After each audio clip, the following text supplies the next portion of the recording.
Hello, hello, hello. Welcome back to Mik'd Up. Today is Friday, September 12th, eve of the first SEC game of the year for LSU. We got a lot to talk about in our house. We're in our house of Indigo Papers here on Friday, Loosey Goosey Friday, Feel Good Friday. We got the whole squad in studio. Lloyd doing his work, producing the show, doing things that nobody else can do. We have two-time All-American, one-time baseball, one-time football, top 100 football recruit, right-handed quarterback, left-handed center fielder, Jared Mitchell, in studio for two shows in a row.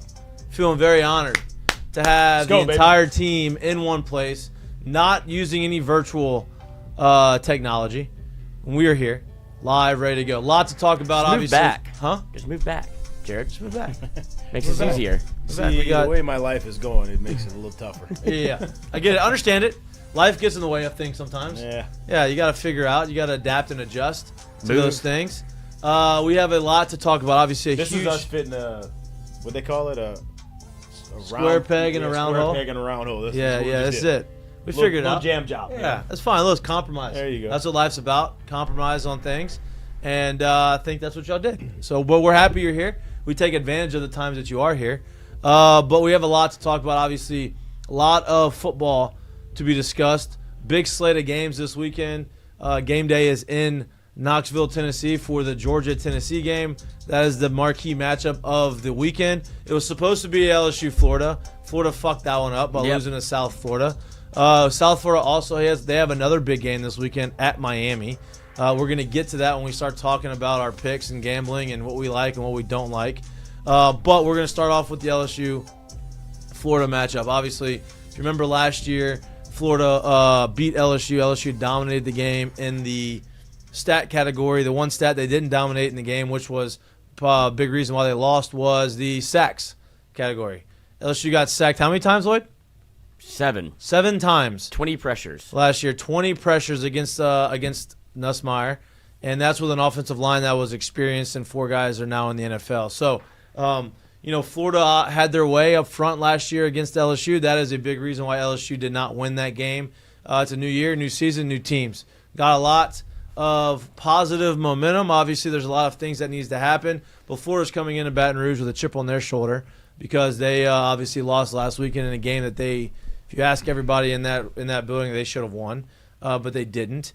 They had some plays to be made. They didn't make the plays. Now they come to Baton Rouge against a rival with a lot to prove, with a schedule that is daunting coming up after this, starting with this LSU game and moving forward. So it's going to be a tough matchup. We've talked all week about it.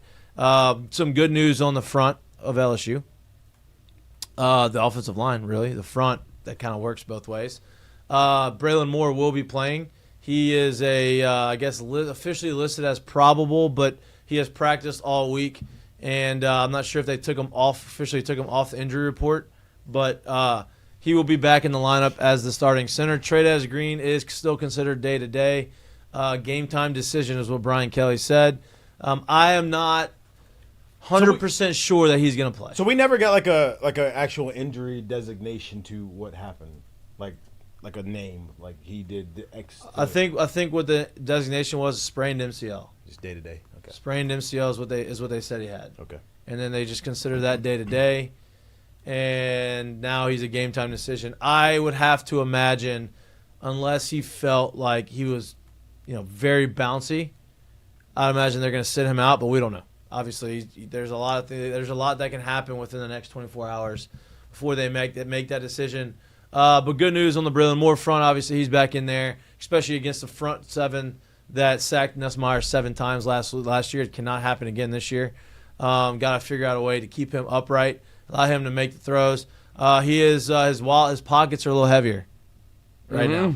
Nike came out with a sponsorship of Garrett Nussmeier. They are sponsoring him with the Bayou Built Nike check up top. Obviously well-deserved. Would have been nice to have that sponsorship in the bag for the team before the season started so that we had some more funds to spread around. But look, if there's anybody on the team that deserves it, obviously he got it. He's the face of the team right now. He's in Heisman contention. I think this is a big game for him to continue to ascend. And obviously there's other big games throughout the course of the year that he can continue to do that. But if he goes out here this weekend and he balls out and does the things that everybody expects him to do, I think he puts himself squarely back in the front runner race of the Heisman. Yeah, but saying you can also add this too. Like, shout out to whoever his agent and/or representation is, because Nike's not coming in with that if they're not expecting. They probably had some sort of let's see how these first couple go, and they've gone well enough to say, hey, this is the talk of it. You have shown enough of it so far. Let's go ahead and make this a relationship, and let's see if we can ride this into the next wave. So that I think that tells you a lot of what the national, not just media, but also people inside the know of things of how this might go, kind of think about him right now. So good for him to get that thing kind of across the finish line. And maybe good for LSU in the future. Yeah, of course. Of course. Yeah. Like you kind of feel like this is something you wish would have been able to happen for Joe. You wish would have been able to happen for Jaden, right? But you also thank those guys because of the outlook on the quarterback position for a long time, right? Had been been less than ideal at LSU. And for those two guys to come in and do that almost in back-to-back tenures, and you're like, okay, all right. And now that spot is looked at completely different. So this is good because I think it had been a while since you saw the Jamarcuses and the Matt Flynn's in terms of having that kind of a super highly touted prospect come, stay, play, be drafted high and kind of play well enough to be drafted high and go, and do the things that they were able to do. So, shout out to Nuss for that. Changing the look of what people think of the LSU quarterback position. The perception of the quarterback position. And this thing could be great for LSU going forward, and not just the quarterback position. Yeah. In terms of a lot of national companies probably coming in and saying hey, maybe we cherry pick this one or that one. Correct. And look, and here's the deal: it's not always going to be a majority of this money. If it's future sponsorships with players at LSU, is going to be guys that are already there, right? Nike's not going to really go after high school crew, but what that does is, hey, here's $2 million to DJ Pickett or whoever is the superstar of that year, and that's less money that LSU is going to have to come out of their pocket NIL-wise or revenue-sharing-wise to give to that player, and more money to be able to give to recruits or whoever else they're trying to get in the portal. So all in all, it's a good thing for LSU, good thing for Nussmeier. I believe he's going to go out there and he's going to have a good game. Spread is 7. I think over-under right now is 47. 47.5. Well, Where's my the 47? Straight, just flat 47, no hook. Got So your ass, it's Lloyd. that's an interesting number. 7's interesting. Oh, I 47 know why I interesting. thought it was 47.5 because Why is that? I got it at 49.5 for the over. Because you're a shark. That's right. That's it. You know, You took the under?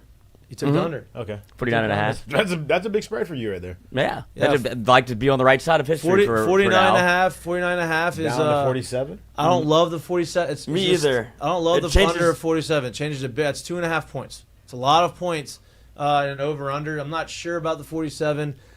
I haven't pinpointed this game, but we have pinpointed our mic'd up parlay of the week. And we've gotten close twice. Yes. The only person that's undefeated so far in his pick is Lloyd.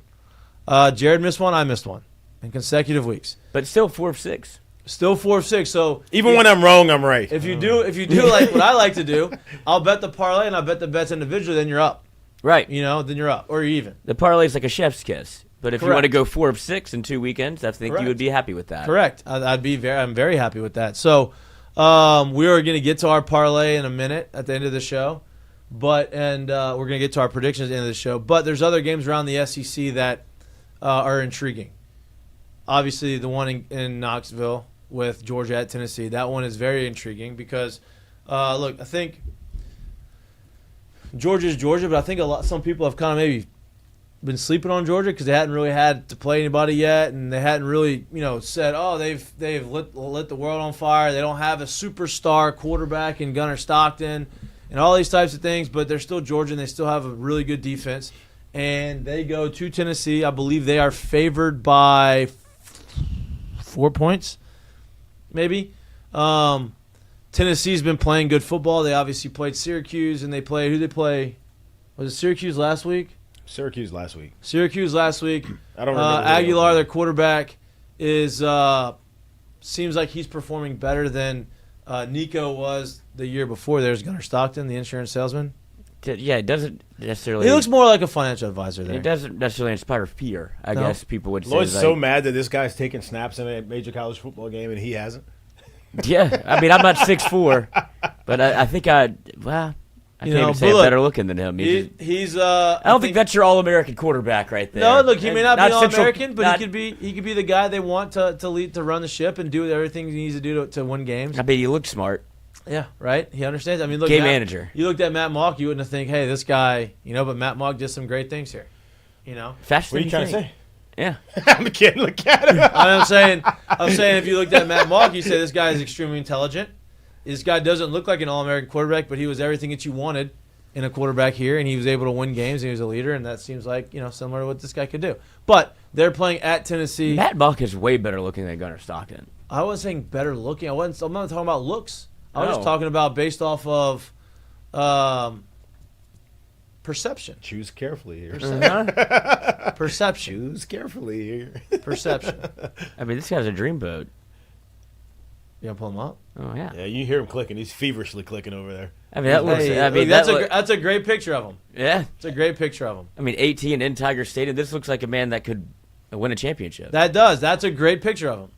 You're trying to compare him to this man. Well, you're gonna pick a less flattering picture of a guy. Like you're gonna go. Hey, this one's man. staged, and like, hey, let's do this. I'm gonna make sure That looks like a quarterback. Great looking guy. What's the Gunnar Stockton probably has better pictures than that. I would imagine. what is the one superhero? The Boys. Doesn't he look like the? He does. That was the Captain America guy. You know what I'm talking Yeah, about. yeah. Doesn't he kind of look like him there? He does. Yeah. All right, take back what I His said about superpower is winning Matt national Moore. championships. No doubt. you go. And starting 18. That's right. Right? So Leader. no shade on Matt Mock. I'm a huge Matt Mock fan. Like love Matt Mock. Thought he was great. But I was just making an example. But you know what? Man, I don't know what he was trying to say. Me either. I'm just kidding. I mean, Lloyd's trying to call me out, but Lloyd's trying to pick I the don't most endorse unflattering picture of a guy throwing a football on a practice jersey and a athletic top, just not posed. What is that top too? By the way, I've never seen that top. Yeah. What we got there? What company is that? Doesn't matter. Anyway. If it's Garrett Nussmeier, it'd be Nike. Anyway. That's it. Do you think that there'll ever be like obviously the more that this starts to happen, if you do have like a DJ Pickett, do you think you get to the point where they have like a signature cleat in college? I'm sure that's going to happen. I'm sure that's going to it's a long ways away. Yeah, but I'm sure at some point that'll happen. A signature cleat, maybe not. Yeah, but I mean, you act like there's so many signature cleats in the league. Yeah, I know. That's why I asked. I just don't know what Nike's getting out of this. I mean, he's already wearing a Nike uniform. They're getting the relationship going forward. They're Yeah. going to cherry pick. So, Nike used to do this thing too in baseball, and then they did away with it for a while, and I think it's back now. But they would grab players and like right out of the draft, but it would be a very, very select few.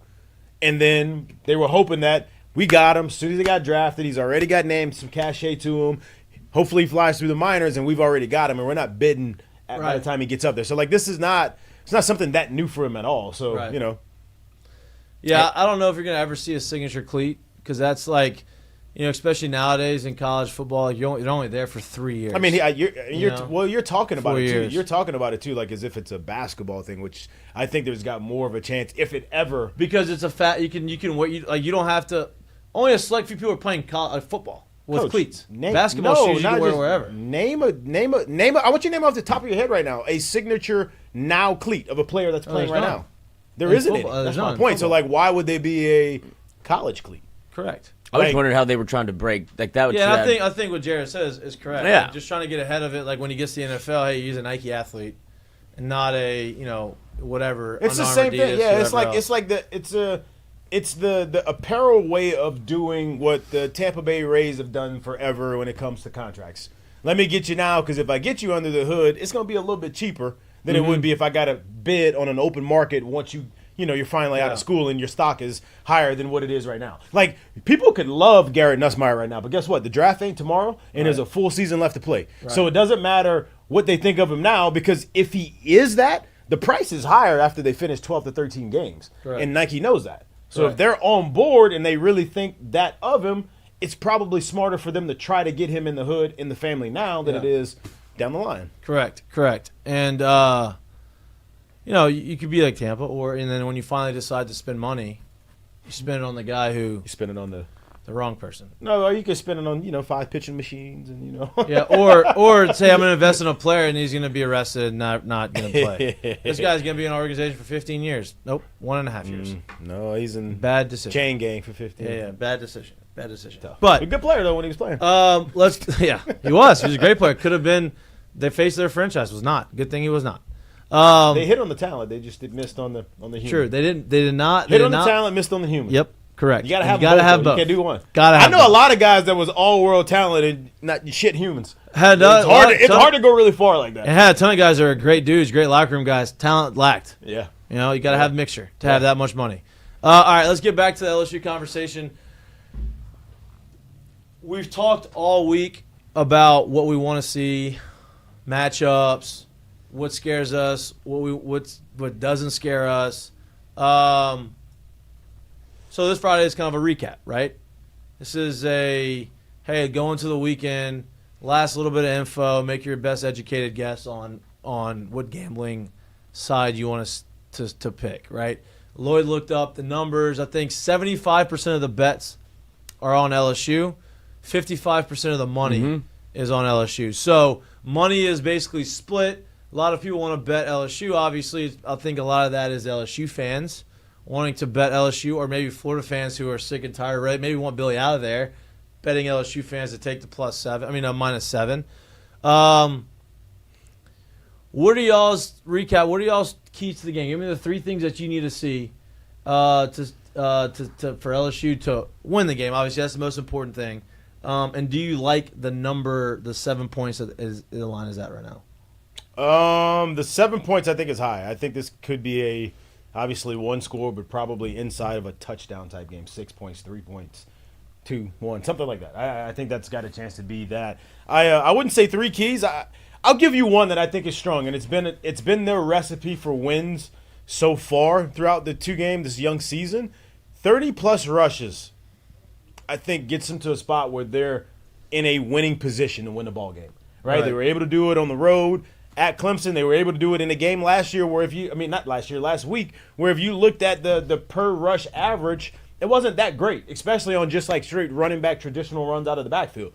I think if they're able to get to 30-plus runs again, however it may come, and however many more plays you end up running doesn't matter. But I think if you're able to do that again, you control the clock, you kind of control the ball, you give your defense a chance to rest, and so they can come back out on the field and hunt when they get a chance to. I think that's the number that's kind of been that's a sweet spot for LSU at this point right now. Isn't it wild that we're saying if we can just control the clock, manage the game, and let our defense win it? Isn't that completely different than what we talked about the last 3 years? Got to go outscore. That's a great. Like, I love that. I love that thought, and I don't disagree with You it. mean the last 3 years? That's like the thing we were. That's the thing the LSU fan base has been despising even since the time of us being like really good. We're like, hey man, God, we don't want to open this thing up. All we want to do is just. Well, run it was flipped. It used to be flipped. No, I'm saying like even when it was flipped, people were just like, man, we don't open it up enough. They want, and then when we open it up, we don't have defense. They're like, man, we could just control the clock a little bit more. They want 2019 every year. Yeah. I would love that. I would love 2019 every year. We have the offense and the defense, and they complement each other, and we have NFL guys everywhere. That's I don't know. Even in 2019, it was, I don't know how good this defense is. And then If they you're not play able good to teams score, and it's like, oh, like, they're oh, good. you're really good. yeah, they're very good. And once they got Grant Delpit back in the back end of that season, whenever Yeah. they got to the playoffs, like, oh, they're dominant on both sides. Yep. But it is, I do think that, and you tell me if I'm wrong, like after evaluating LSU for as long as you've been a fan of it, it feels like LSU fans, despite what we just said, they always root for a defense. It feels like they're more coded to be like, LSU football means defense. Yeah, because it's how it always has been. the height of LSU's football Power. has been like synonymous with great defense. Yeah, I think SEC So I in think, general has yeah, been I mean, synonymous with great defense. definitely, but here for sure. Yeah. Even when you like, I don't think the same thought of defense was at Florida when Florida was at its best.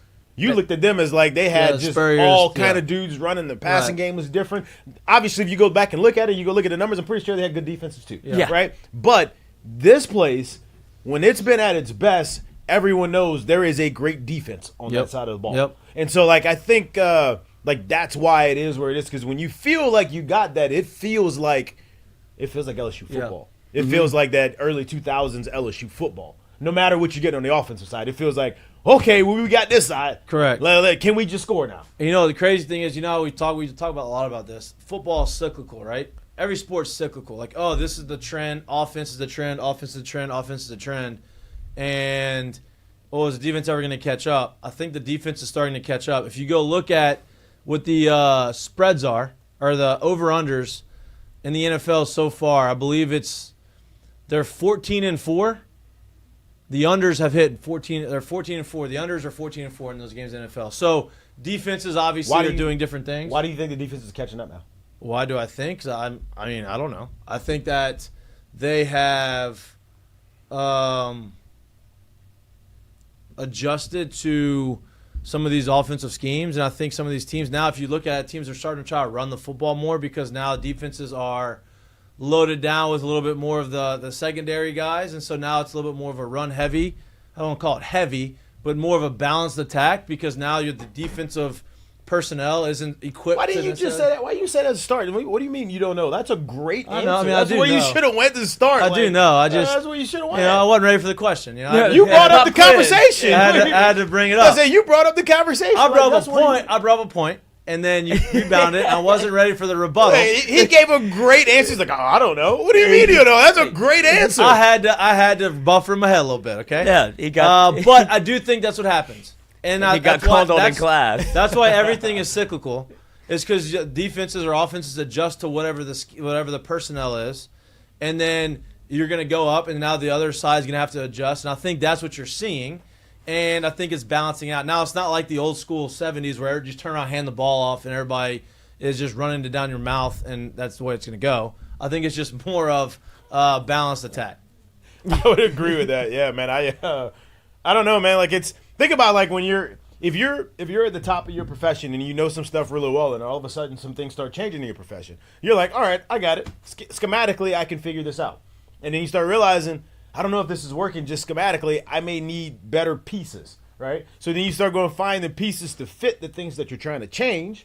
And then once, as a group, as a defensive whole across the league, you start figuring out those things. Now the offense has to adjust again. And I think that's kind of where this thing is, right? For so long, it was like, hey, offenses started doing something completely different. We hadn't really seen that before.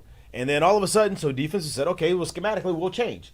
Still not working. Okay, well, we no longer need to run with the 255-pound, 260-pound middle linebacker. I need somebody that can move a little bit better, right? So we start trying to change those pieces up to make sure the pieces fit. And now that the pieces fit, the offense started to say, you got all those little guys over there. Let's start running it in. Let's see if we can start running this rock right down your throat again and see if you'll once again want to stick your nose in there, facing the fan over and over again. So, like, that becomes the thing of what's going on right now, and I would agree with that 100%. And I think the clearest case of it is not even so much in college right now. Just go look at the NFL. Go look at what the Philly did last year. They got the biggest, baddest, strongest O-line, and they said, you know what, we got the best back in football who's also 225 pounds. Good luck trying to tackle him all game. We'll just give it to him. You can hurdle you back. We'll give it to him. Right. And that's what they've done, and they literally just bullied people last year. And I think kind of that's the wave of where football is right now. Yeah, it's interesting, and that's just, like I said, the cyclical nature of all sports. But to circle back to the LSU conversation, those were part of your keys, right? I agree with you. I think controlling the ball, avoiding the big mistakes, and allowing the defense to bring to hunt. Yeah, to hunt, right? To go out there and for the defense to be able to bring the momentum, bring the energy, and allow them to kind of dictate the pace of the game. I think that's extremely important. I do think the offense is going to look better than they have, especially than they did last week. I think they looked good against Clemson. I think they had some opportunities against Clemson to score even more points. I mean, obviously a touchdown that got called back should have, would have been looked a little bit different. But you're going to see the receivers make plays.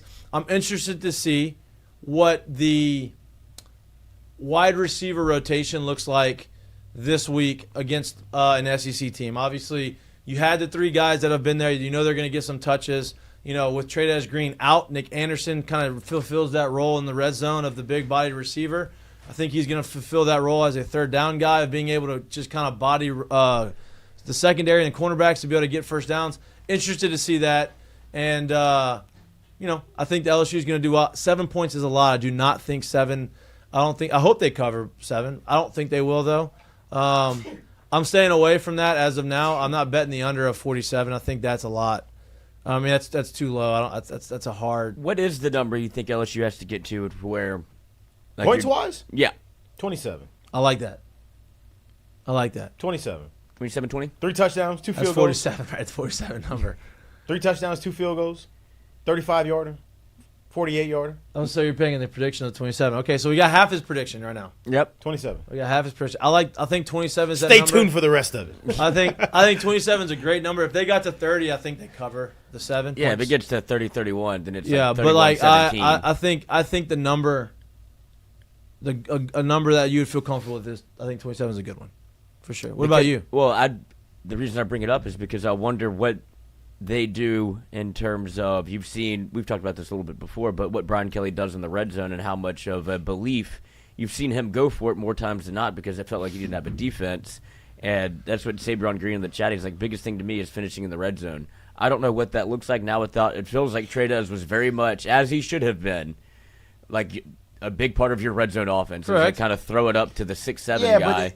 But here's the deal: we did, score but a ton of points. Here's why I don't believe that that's really what their red zone offense was. If I'm being completely honest, because look at how creative they've gotten in the run game. Mm-hmm. So watching, and I get it, bro. Trey'Dez is an absolute matchup problem. It's a problem, right?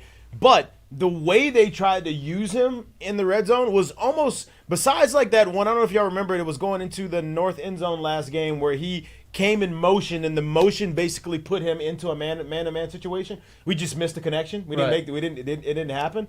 Outside of that, it has been very like almost archaic in terms of how they've used him. Like simply, hey, we're gonna put you out there, go box him out. We're gonna put 4 guys here, and one-on-one here. Exactly, and I'm not saying that that's wrong, but what I am saying is I don't believe with watching what they've done with the run game that's all they've got in terms of how we're gonna use that big body and get him into favorable matchups. Like I just don't. So here's what I want to bring up too on that point, right? You're a wide receiver, right? Hey, listen. He's 6'7". He's bigger than anybody that's ever going to defend him on the defense. He can jump higher. He's stronger. He's wider. Easy to box out. Hey, fade ball, go, back shoulder, jump. Great.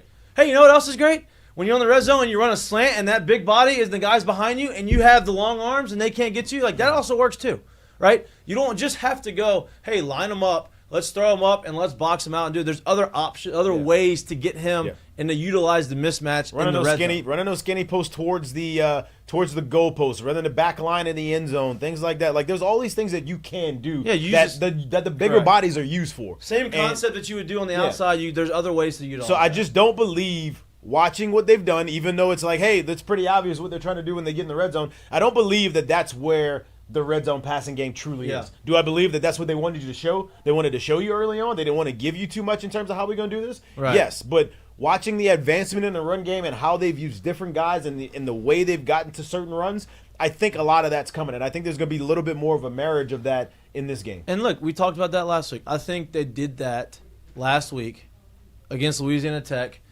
to have some real time execution of some of this creativity, right? I've talked about, I'm not saying that they may not come out and say, oh, that's what we're trying to do, but they're doing a lot of things that we really hadn't seen. They're trying to get super creative.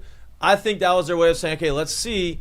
I know the defenses are different, but let's see it happen in real time when it actually counts and it matters, and see what we can take, what we can't take, what's going to work, what's not going to work, or what we did like and say, okay, this is why it didn't work. We didn't block it right, but hey, if we blocked it right, boom, you had it. Hey, I'll say this, and I think people too, like, they don't really give enough credence to something like this, but I always thought, and it was something we talked about a lot. I always thought it was one of the things we didn't do great in my time at LSU, which was when we got to playing teams that were inferior, teams that we knew we should beat, teams that we knew that we were bigger, faster, stronger, and better than when we lined up, that we didn't take those opportunities to say, let's work on those. Correct. That we didn't take the opportunity to develop the passing game to where when it gets to real time and you're playing against those, it's not your first time running those. Right. And what I mean by that is, like, people don't understand, like, you can do this stuff all day through the summer, through fall camp, against your teammates, your boys.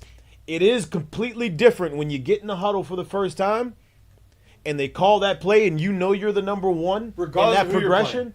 Regardless of who you're playing, and there's 100,000 in the stadium. Yeah. And you know that every red light is on and there's 1 million people at home watching. Yeah. It's a different situation, right? And so you need real time in those situations of learning the timing, communicating, the flow, the communication of all of this stuff. And when you're usually doing it for the first time against teams that are just as good as you, it makes it really hard. Yep. So I do think a lot of what we've seen from them earlier, at least last week, this is fair to say that, at least last week, was we need to know how this works in this situation to get the timing and the flow of all of this down. That way, when the rubber meets the road and we're facing somebody that looks like us, that plays like us, that runs like us, we got our shit down. Correct. And I think that's what a lot of what they were doing. It's not correct. It's not we're just trying this out because we don't care about scoring or winning or any of that. It's we need to do it if we don't score and win and do those things against the better ball clubs. And this is not saying anything other, like they do need to score touchdowns in the red zone. Like that is, they know that, right? And so that's another point of it, right? I'm interested to see what does that look like? What does the red zone offense look like? Is that creativity going to be matched with some physicality? Are they going to be able to score more touchdowns? We'll see. What do you want to see, Lloyd?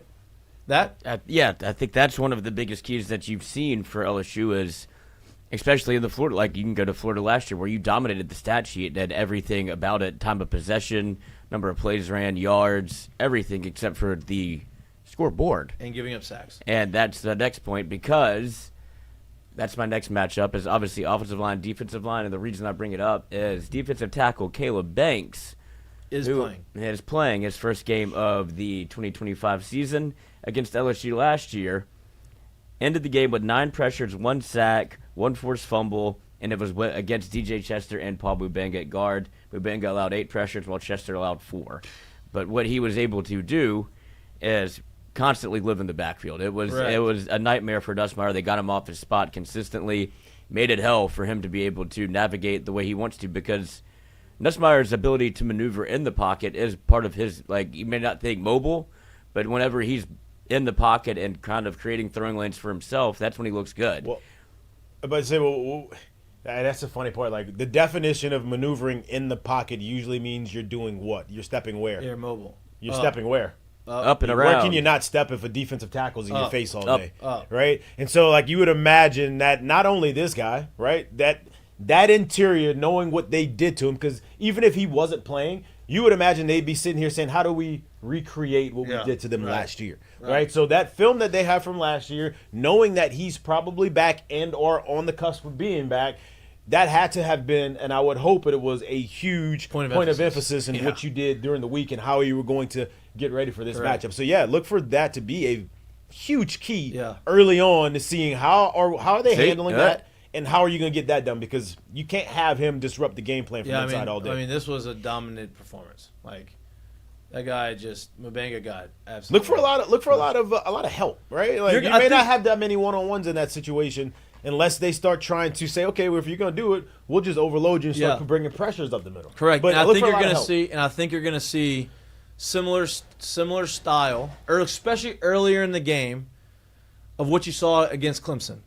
I think you're going to see a little bit of that. Try to slow him down. Try to maybe get into a little bit of a rhythm. Start up tempo, get him kind of tired, and then say, okay, let's try to get back into our offense. I think you may see that. But the up tempo may come too, and it goes back to the running game, right? You start with the up tempo, and then you start maybe trapping him. You start making him thinks he's gotten free runs, and he's just getting from the other side. Like, those are the things you do to slow down disruptive guys in that situation. We'll see if they're able to do that. And it also frees up the booty shorts boy, Tyreek Sapp. Who had 3 pressures last year and was rated 86 by PFF against LSU. So how many pressures they had total? 20? 20. And they had 17 between 3 guys? Yeah.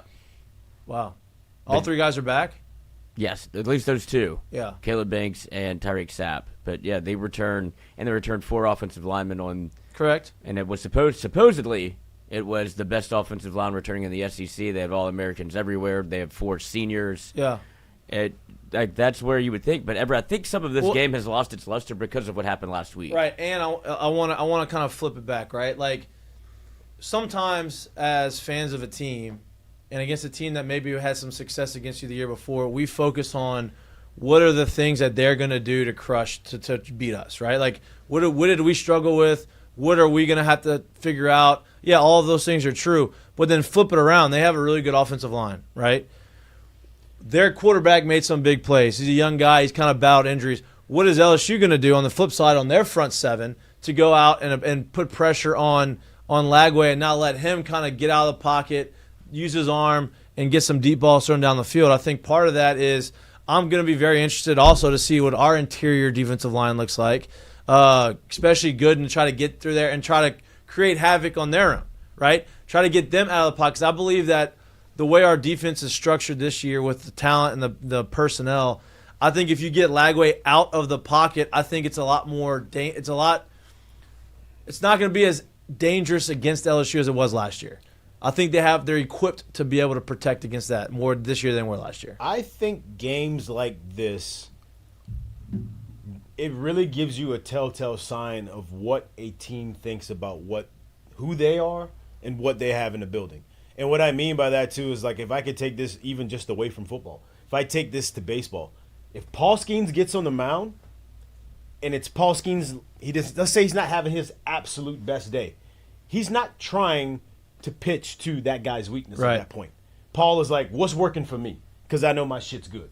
I'm going to go to my strengths, and I'm going to say, if you beat me here, good for you today, for the most part, right? So when I say that, is like, even on the football side of it, and you come into situations like this, you could find yourself getting in a lot of trouble if you're trying to play to or cater to your weakness. Now, there's a difference. You can't be oblivious to it. You can't be blind to what your weakness is, but you have to be able to do your strengths really well, because that's going to get you the chance to stay away from what the weakness stuff is. Correct. Right? And so games like this, when you're facing good opponents, lets me know, like, what do you think about your building? Because are you going to stick to the things that you've done well to make sure you get to where you want, or are you going to be worried about what they're doing to you, which is probably going to – they're not trying to attack your strengths all day. Yeah. They're trying to attack you where the armor's weak at, Correct. right?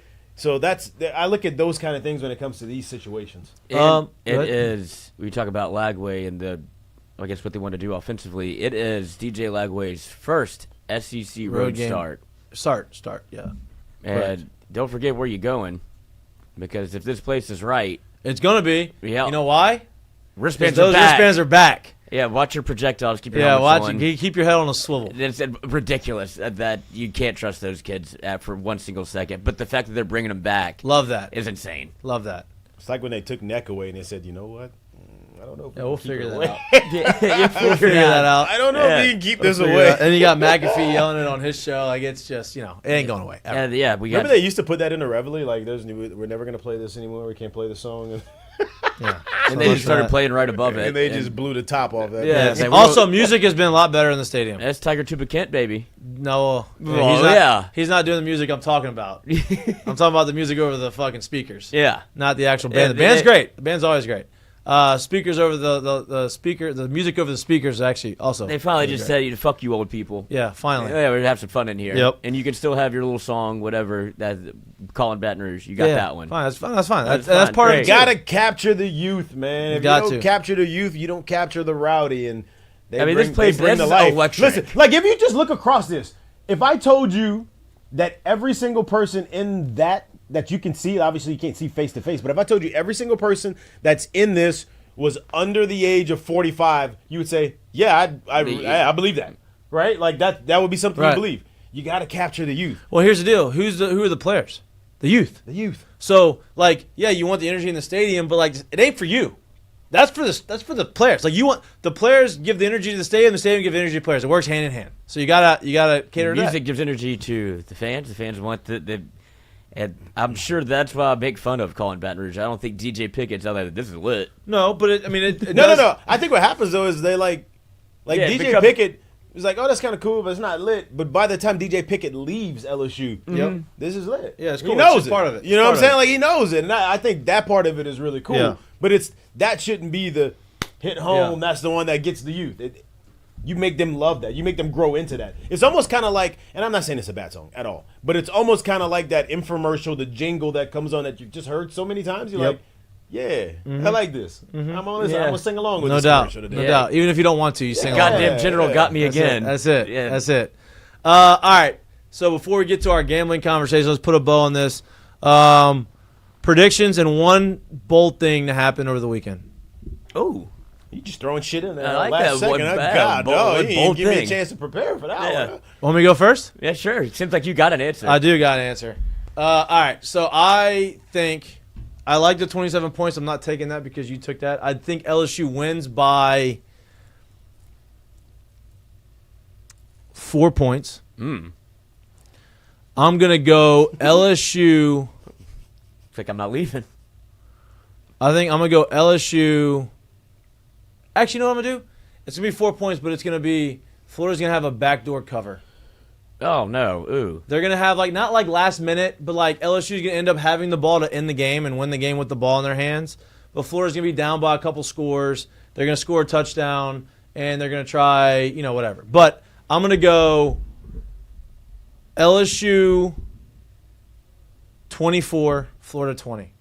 I like that. I'm going to go LSU 24. Oh, you're not 20. I'm sorry. I don't know why I said I'm about to that. say. LSU 27. Only on 27. Can I switch? Hey, LSU I wanted the 27, Florida 23. They win by 4 on defense to usher back in the thought. Boy, it's hard to get it done in this place. All right, Defense like that. ends the game on the field, Okay. knowing that they had to drive down to score a touchdown, and they don't get it done. Got it. Love 27, 23. Yeah. I like that. So 24-20, 27-23. By the way- and the bold thing that's going to happen. LSU's going to have a special teams touchdown. Barry and Brown is electric back there. They're going to have a special teams touchdown this week. That's I meant to say a bold. That was actually the whole reason I wanted the thing first. Yeah, Well, then my bold will be. Take that. That was the whole reason why I started this, because I wanted to say that. I was proud of My that. bold is someone gets their first career interception in Tiger Stadium. There's a lot of people that could do that. A lot of people. That's why I'm not saying who. Yeah, it could be anybody. Mansfield Delane's the only one with the pick, right? Yep. And that wasn't an entire stadium. That was at Clemson. So, yeah, everybody's on the board. Yep. LSU will, I guess I'll go, taking all the good scores. By the way, that does not hit the under, so if you don't put Yeah. that in there. Mine doesn't. Yours does. Mine does. Mine doesn't. I'm still not taking the under yet. 27-17. Oh, I like that. I like Lloyd that. likes an I like ass that. whipping I here. like that. I like that. I think it's like you said everything about that defense. I think that defense is real. And what my bold prediction, if you want that, LSU will have a 50-yard, like 50 or longer yard touchdown. Like it Okay. not even on special teams, on offense. Okay. Because if you've watched some of what Florida's done, especially against this just doesn't seem to be fucking correctable for them. That they have a lot of, whenever LSU's defense was bad, there's a lot of this and a lot of not being ready at the site, like at the hike of the football. They have people still running on and off the field whenever it happened against USF at least 3 times where they had people running on the field while the ball is being snapped. It's like they don't know what they're doing. Yeah. So Nussmeier, being the veteran that he is, if he's able to capitalize on something like that where they're running people on or don't know an assignment. I would love, you know what I would love to see? Nuss savvy. No, like that's been the conversation. Hey, he's got the arm talent, make every throw, but he's got it up here. Like he understands what's going on. He reads the defense and, moves people around better than any other quarterback. I would love to see him do the Aaron Rodgers or the Tom Brady where the guy's trying to get off, 12 guys on the field, snap it, deep ball, touchdown. There's your 50-plus touchdown and the penalty just in case. I'd love to see that. That'd be a very savvy move. You don't see that a ton in college football, but you don't see it a ton in the league. You don't see it a ton in the league. You know what I mean? But that's a savvy quarterback move. Now, they've slowed it down in the league because now they have to give opportunity for everybody to get their substitutions in. So that's why you haven't seen it as much, but that'd be great. And Florida tried to do that substitution whenever the offense didn't substitute. They had people running on, and USF was like, I'm just going to hike it. Right. Like, there's some quick change ability for LSU to score with, kind of like get a cheap one. Yeah. No, I like that.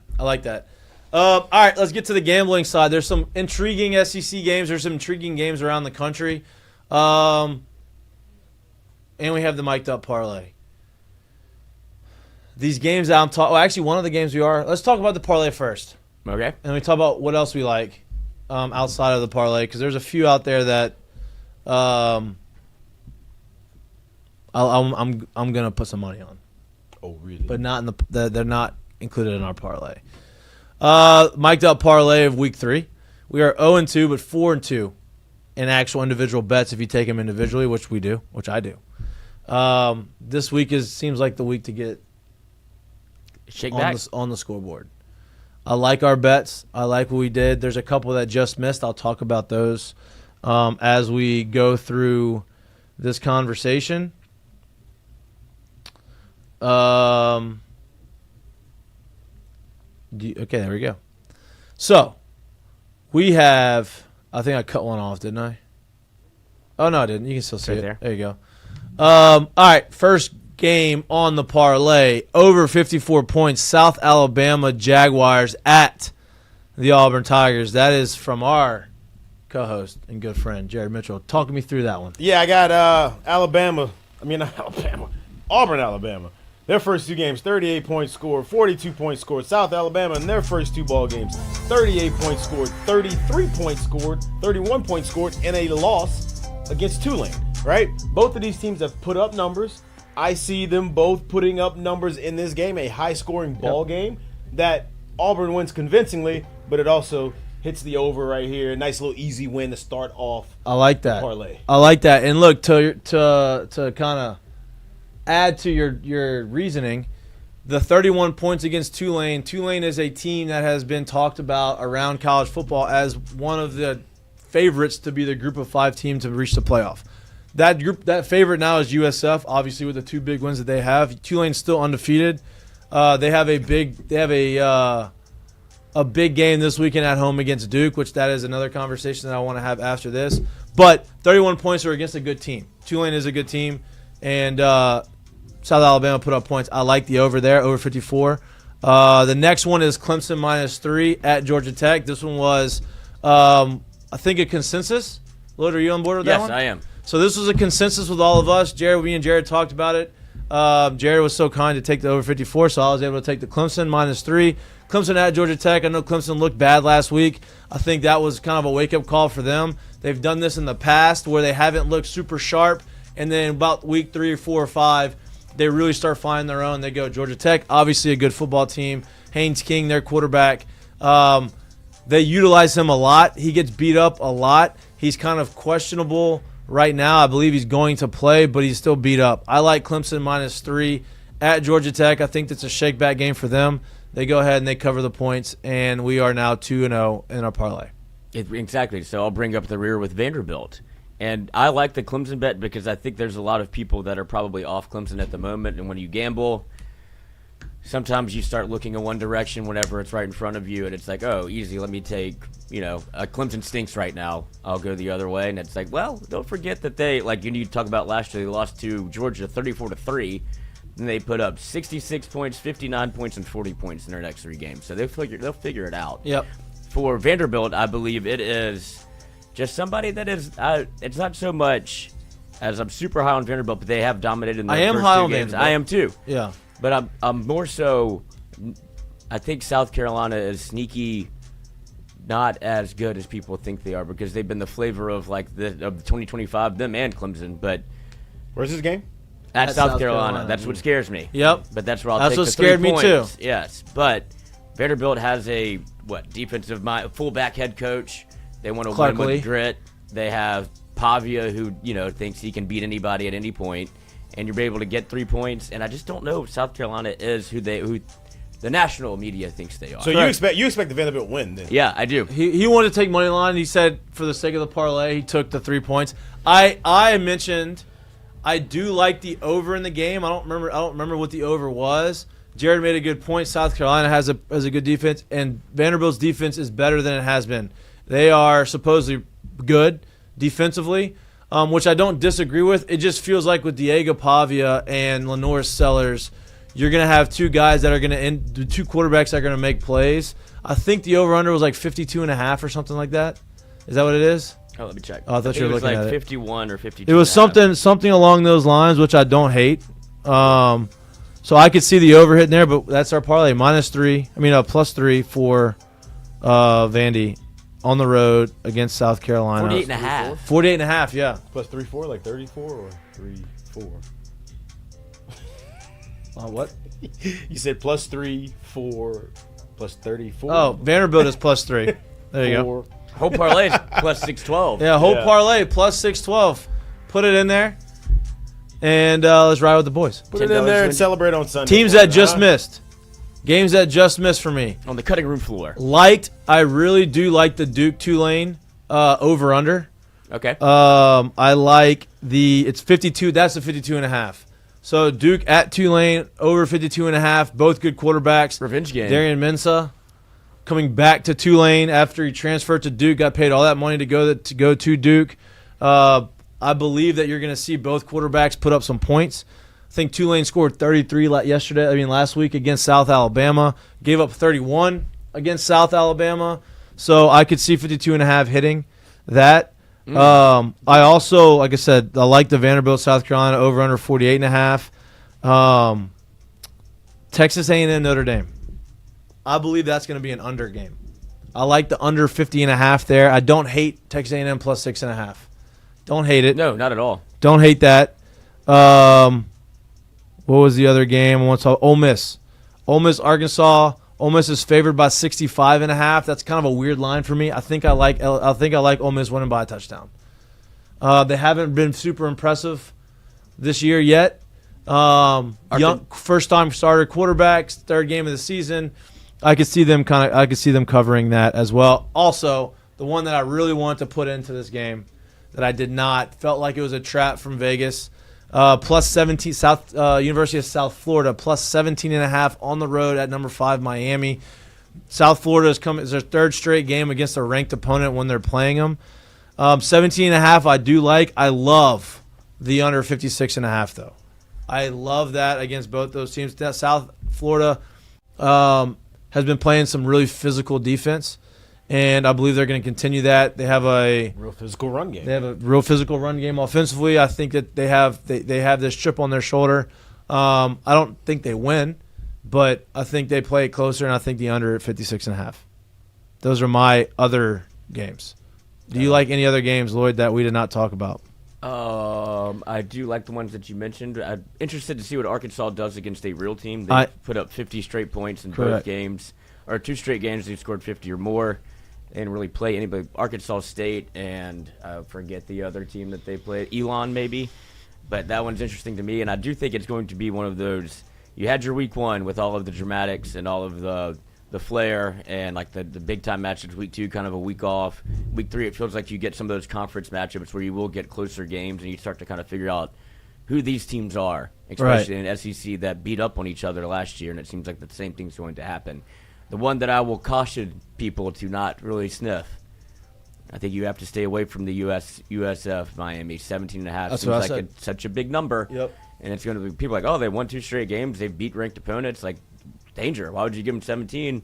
I feel like they know something that we don't. Yeah, and they're also playing third straight. Right, the best opponent they've played all year. Yeah, but the third straight ranked opponent, right? So that's a lot of pressure on them. Also, another game, Colorado-Houston, like the over. You got your third string quarterback starting this weekend. So you think he went off last week. I still like the over. 45 points is the over. Houston, Colorado, I like the over in that game. Third string quarterback last week put up some numbers. I think he was what? They have a very talented freshman. Yeah, Julian Lewis. What is his name? I think it said something like that. Julian Lewis, maybe. Lewis, yeah. Yeah, he's not starting. They also had a talented transfer from Liberty that transferred in there that had put up crazy numbers at Liberty. They have 3 quarterbacks, obviously talented. Obviously, the guy they're starting today seems like he has control of the offense, knows where he wants to go, a little bit more confidence in what he's trying to do, and feels like he's got the support of the guys behind him. That's what it felt like. Dion, is going to play the guy. He feels like he's going to give him the best. He also said he doesn't want to be a revolving chair of quarterback, so I think he's going to give him a longer leash. We'll see.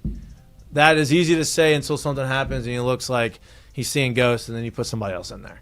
But I do like the over 45 there. That's our bets. That's our conversation on the weekend. All right, let's get to the seggies. Lloyd, you got a mistake of the day? I do have a mistake of the day. It happened last night. Hey. I don't know if you were, everybody was kind of locked into, I guess, Thursday night football.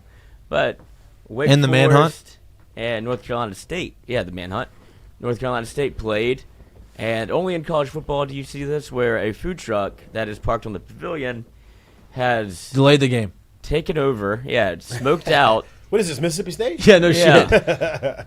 And it is effectively, took over the game.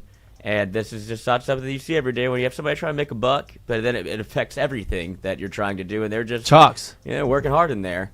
And are they on fire? Oh yeah, he's smoking it out. And they're on fire. They need some ventilation in there. Really trying to put it out with the fire extinguisher. Yeah, but it just always seems like that's the only college football where you're like, what is this? What's happening? Like, oh, it's You telling me you can't do that in the NFL stadium? I like that opportunity. I like that. Let's go. You got one? You got a curtain call? My curtain call. I got a curtain call. The problem is we didn't have a real doc, so I can't really show it to you. I got one. You want me to lead it? I don't have video of it because I don't think we can play it. But it is. You're gonna take mine. Jefferson. Yep. Yeah. Okay, we go the same one. Yeah, Justin Jefferson. Obviously, you saw the. I guess there was a mic. He was mic'd up for the football game. Yep. JJ McCarthy in his first start. Did you see this? With the Vikings, and it just the way the support, the leadership, and him riding with this guy. Like they seem to all really like JJ McCarthy. No doubt. There's a reason why he's the starter. Yes. The reason why they let Darnold go after the year that he had. Look at Lloyd. Lloyd's finally on board after 3 years of saying he's shit. Yeah, JJ McCarthy is kind of a bit of a tool. But I don't think he's a tool. I mean, he can't be a tool if everybody likes him. He's very much got some hardball in him. Doesn't mean you're a tool. Yeah. You could be a dork. Doesn't mean you're a tool. Different. Got some quotes out there. Yeah, but no, that was a warrior in a garden and a gardener in a war. And he told JJ not to give up on him. JJ said, "Never. I got you. I understand." And he goes, and that's good communication. That's good leadership from Jefferson, and also good by JJ McCarthy for not begging for it and showing that he was obviously don't give up on me. I got you, and did come back and did it. So I'm on board with that. What you got? I got one. Since we're going to stay in the LSU family, I'll stay in the LSU family with this one as well. Mine is for the number 4, finally being retired today. Mm-hmm. Yep. Charles Alexander, obviously after the one and only Billy Cannon, actually told a story today where he came to LSU and didn't really know much of it, right? Like coming out of Galveston, Texas, didn't really know a ton about LSU, shows up in the equipment room. They asked him what number he wanted. He said, well, I always wore it in my life. I like number 20.